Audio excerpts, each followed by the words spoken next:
वो लड़की जो मुस्कुराना भूल गई थी। पुराने लाहौर की एक तंग गली में एक छोटा सा मकान था, जिसकी छत पर झूलता हुआ बल्ब और दीवारों पर वक्त के निशान थे। इसी मकान में हंजला अपनी माँ के साथ रहती थी। माँ सिलाई करके घर चलाती थी और हंजला ख्वाब देखा करती थी, ख्वाब जो इसकी गुर्बत के पर्दे के पीछे दब जाते। उसे किताबें पढ़ने का शौक था, कहानियाँ जिनमें मोहब्बत, ख्वाब और थोड़ी सी रोशनी हो। लेकिन इसकी जिंदगी में रोशनी नाम की कोई चीज नहीं थी। एक शाम जब वो दरिया किनारे बैठी रोती थी, एक अजनबी ने कहा, रोना कमजोरों का काम नहीं, मगर कभी कभी आंसू भी वुजू बन जाते हैं।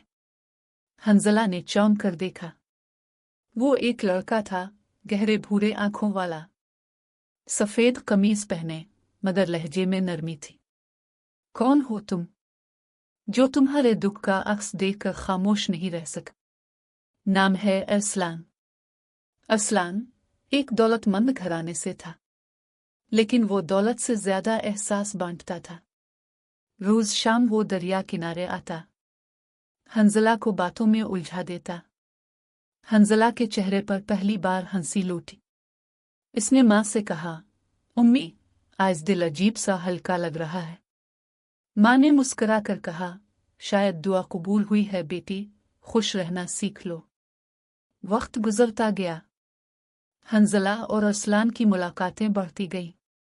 मोहब्बत आहिस्ता आहिस्ता उनके दरमियान बोलने लगी।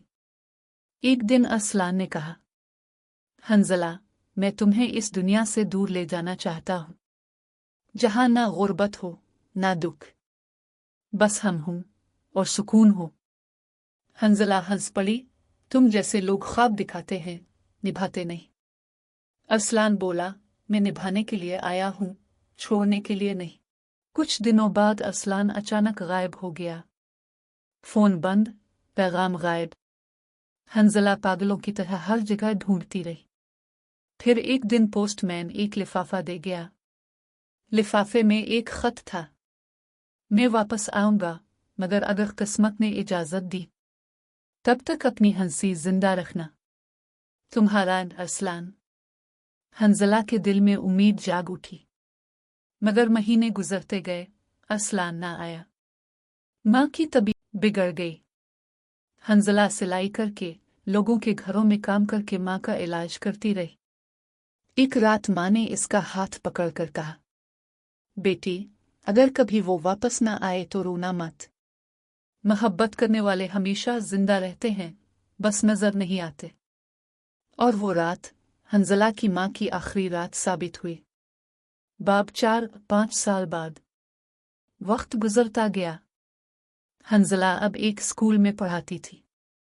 पहने कपड़ों में सादगी थी, मगर चेहरे पर सुकून। फिर एक दिन वही दरिया किनारे गई। वही जगह, वही हुआ, मगर अब वो तन्हा थी। पीछे से एक मायूस आवाज आई, तुम अब भी वही किताब पढ़ती हो? वो पलटी। अरसलान सामने खड़ा था, बालों में सफेदी, चेहरे पर थकन, मगर आंखों में वही चमक। हंजला की आंखों से आंसू बह निकले। तुम जिंदा हो? कहाँ चले गए थे? अरसलान ने नीचे नजरें झुका ले। मैं बीमार था, कैंसर हो गया था, जिंदगी और मौत के बीच फंस गया था। तुम्हें दुख देना नहीं चाहता था। हंजला ने इसके हाथ थाम लिए। दुख तो तुम्हारे न होने ने दिया, अब आ गए हो तो सब ठीक हो जाएगा। अरसलान मुस्कुरा दिया, मगर उसकी सांसें भारी हो रही थीं। अगली सुबह अरसलान अस्पताल में था। डॉक्टर ने कहा, बस चंद घंटों की बात है। हंजला इसके सरहाने बैठी, आंसू रोकने की कोशिश कर रही थी। अरसलान मध्यम आवाज में, हंजला, मोहब्बत कभी खत्म नहीं होती। अगर मैं चला गया तो दरिया किनारे आकर मुझे याद कर लेना। मैं वही हूँगा, हर लहरी में, हर हुआ में। और वो लम्हा आ गया।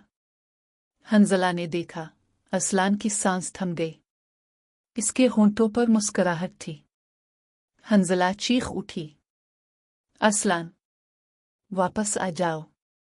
एक बार और कह दो कि मोहब्बत जिंदा है। मगर जवाब में सिर्फ खामोशी थी। चंद महीने बाद हंजला स्कूल छोड़ चुकी थी। वो रोज शाम को दरिया किनारे जाती, वही जगह जहां असलान ने पहली बार कहा था, रोना कमजोरों का काम नहीं। लोग कहते हैं कई बार रात गए दरिया के किनारे एक लड़की दिखाई देती है जो आसमान की तरफ देखकर हंसती है और फिर आंसू बहाकर खामोशी से गायब हो जाती है। कुछ कहते हैं वो हंजला है जो अब दुनिया से नहीं मगर मोहब्बत से जिंदा है। और दरिया के किनारे एक पत्थर पर लिखा हुआ है, खामोश पनाए जहां मोहब्बत खत्म नहीं होती, सिर्फ इंतजार रह जाता है। इख्तिताम। धुंध हुआ और दरिया की लहरों में एक नाम गूंजता है, असलान। और जवाब में एक हल्की सी हुआ आकर कहती है, मैं यही हूं, हंजला। दोस्तों, अगर मेरी कहानी जरा भी पसंद आई हो तो तसूल कहानी को जरूर सब्सक्राइब करें। आपकी हौसला अफजाई ही हमारी ताकत है। शुक्रिया।